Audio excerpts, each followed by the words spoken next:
Fact to follow-up segment tonight. Authorities in Kansas still investigating the late-term abortionist Dr. George Tiller to see if he has violated state law about reporting the rapes of underage girls. Tiller will abort babies at any time up until birth, sometimes citing the depression of the mother as a medical reason. Joining us now from Washington is Kelly. Got pregnant at age 13 in Maryland and had her fetus aborted by Tiller.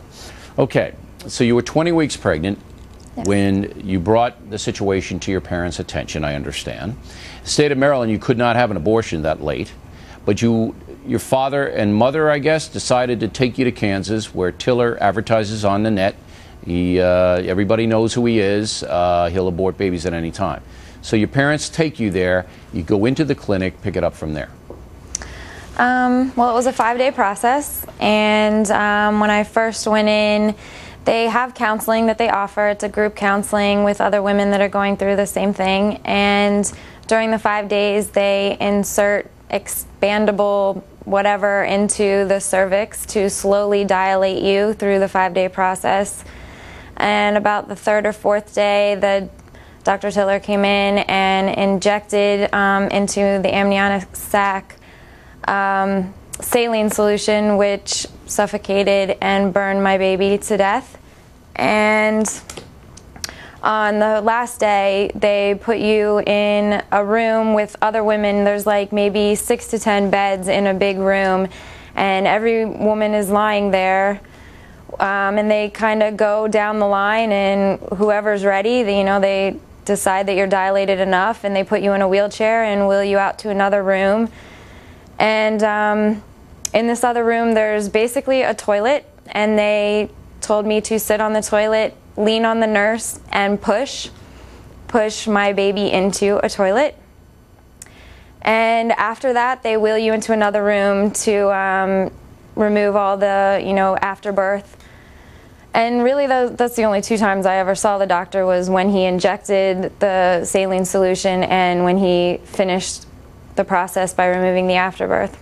And this is all very graphic, and I think that that's very important that people know that that's going on in our country. Absolutely. I applaud your courage. Now, did the doctor say anything to you? No. I mean, it's what I remember today is that no one ever said anything to me about what was going to happen during that 5-day process, or what was going to happen when I left that clinic, or 10 years down the road what was going to happen. All right, but Tiller himself, when he injected the fetus with the killing agent, and then when he took the afterbirth, he never said anything to you at all? This will all be over soon. This will all be over soon. What happened to the body of the I have no idea. I left my baby dead in a toilet. All right, then when you got out from there, after the process was over, you went where? After he had finished the process that day, right. To a hotel room and then back home. So you just left the clinic right after you discharged the baby, the dead baby, and then they put your coat on and you went out to a hotel? Yes. How do you feel about that, the whole thing?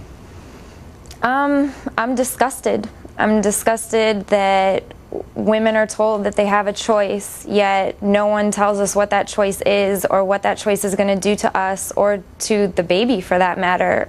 I mean, very few people, I think, know that this is what happens. It's not just an easy solution. It's not an answer to any problem. It just creates other problems. What happened to you after the abortion?